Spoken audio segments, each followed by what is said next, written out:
Hello, Steve Arts 89. Well, Elon Musk reinstated Donald Trump's Twitter account. And I mean, I saw that survey. I didn't take it seriously. I just scrolled past it. I thought, oh, God, what does it matter if people want him back? He was removed for a reason. He did something wrong. He instigated an insurrection and caused people to die and tried to overthrow democracy. He actually tried to stop the new government from being sworn in. I mean, it's unbelievable that happened. He was removed for that. That was the reason. There was a reason. He did something. He used the platform to actually do something which was traitorous to America and dangerous and killed people. People died on the day and people died afterwards from injuries and people killed themselves because of what happened. And yet Elon Musk thinks, well, as long as more people want him back than don't, mob rules, majority rules, might is right. That's all that matters. So I didn't take it seriously. I didn't vote no. I saw it and I was like, ugh. But of course, all the right-wing people, all the people who support Trump, they all just flooded in there and said yes, of course. So they came out the bigger number, and Elon used that as an excuse. He was planning to do this all along because he set this up. He reinstated Kathy Griffin and a bunch of other people on the other side to say, look, no, it's not just about He set that up. He did that. He was setting the ground for that. He was going to do this no matter what. He just needed justification and he did a bunch of things to set that up, in my opinion.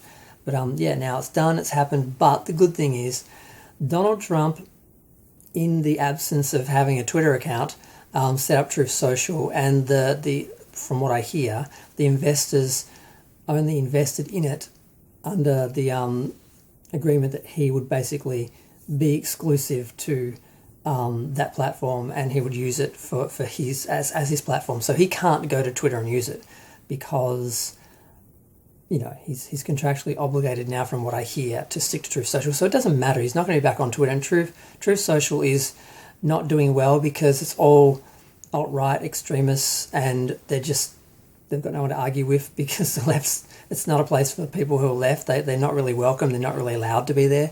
So what I hear, from what I hear, so it's basically just a bunch of right-wing people saying, yeah, we're all right, and everyone going, yeah, we're all right, and there's no real discussion. Nothing really happens. So as long as he doesn't get back on Facebook, it's not going to go back to that horrific year when the world was falling apart and he was in charge of making it worse. But it's just bizarre and disturbing, and just the idea that might is right, and the right wing, the conservatives, they're always better at coming together like a mob, and that mob mentality, that louder voice, the ones who can yell louder. They think if they're the ones who yell louder and get the most people together, then they'll win because might is right. That's how they think. Whereas more intelligent people, more sophisticated people, more liberal, left-wing,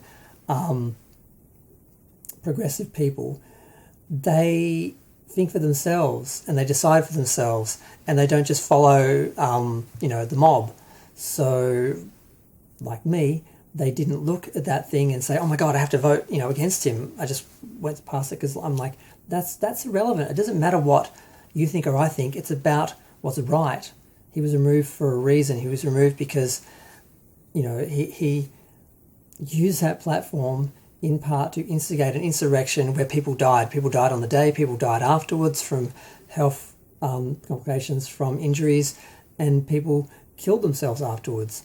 And I mean, he it was an insurrection. They tried to stop, a group of people tried to stop the government from being sworn in, and tried to stop the passing of the power. And that's a serious thing. And apparently it doesn't matter because enough people can scream loud enough to say that they want this person. It's like, it's just really disturbing, because it's just really disturbing because you can't do that. You have to have some morals, some consistency, some rules, some base understanding of what we can and can't do in society and on certain platforms. And you can't ask for violence. You can't incite violence. You can't, do things that cause people to die or cause people to be targeted or attacked. You can't bully people. You can't threaten people. There are things you can and can't do, and it's not about freedom of speech. That looks like people like Elon Musk, if they're rich enough to control things, can just throw that out the window, and it's really disturbing because there's no security for people, because it doesn't matter what's right or wrong. If you're in the minority and the majority is just allowed to choose what happens for everyone else, then it's very dangerous. But I'm going to go. Feel free to share, like, comment, subscribe.